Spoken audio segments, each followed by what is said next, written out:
the madness that you just described, what do Muslims make of this when they watch all this, their populations growing in Africa or the Middle East?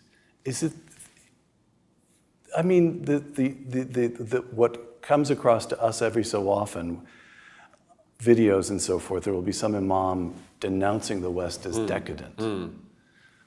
But if cultural decadence means anything, right, it means something pretty close to what you're describing. Yeah. Experimenting on children and yes, yeah, like making everything sexual and yeah, of course. I mean, well, I always think that. But what I'm worried about is that conservatives find themselves edging toward the position of saying, well, you know, those Muslims have a point. Oh yeah, of course. You can hear that already in Europe. You can hear. You can do. Oh yeah, you can hear a little bit of it in America as well. Yes, it's not an attractive route to go down. It is not. I would warn people against not. it. But my gosh, you can see people doing it. There was a school in Birmingham in England earlier this year where lots of the parents protested outside the school because they didn't want their children to be taught about being gay in classes to teach children about sex education, basically. And I know quite a lot of people, including social conservatives, who said, I don't know, which side should we be on? And look, it's if a culture pretends, this is a consistent thing in The Strange Death of Europe and The Madness of Crowds, if a culture pretends that it is this cheap, ridiculous, highly sexualized, race-obsessed,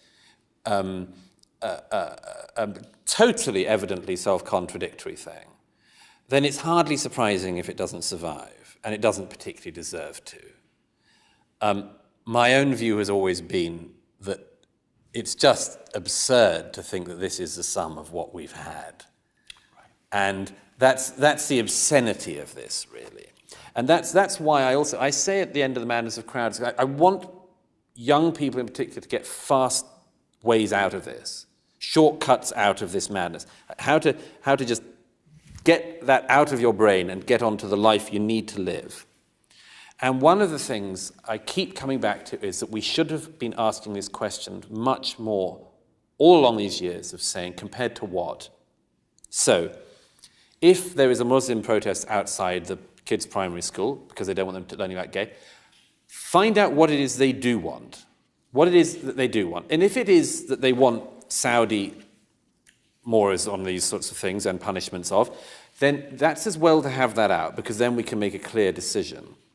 But this is the case on all of them. When people tell us what a patriarchal and bigoted society we live in and how terrible and how there's a war on women and a war on gays and a war on trans and a war on blacks and a war on everybody and against everybody else, compared to when? Compared to what? Where's your place? Where's your nirvana? Because if you can't point to something that's at least semi-nirvana-like, then I see no reason why we should try this wholly new experiment.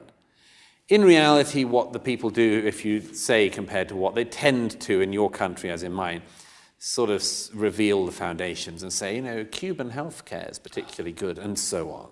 You know, actually, literacy standards in communist Russia are very, very impressive. You know, so they give away what they really want. Right. But that's the point: is if we keep saying compared to what, we know what we're running against, and we know what they're trying to do.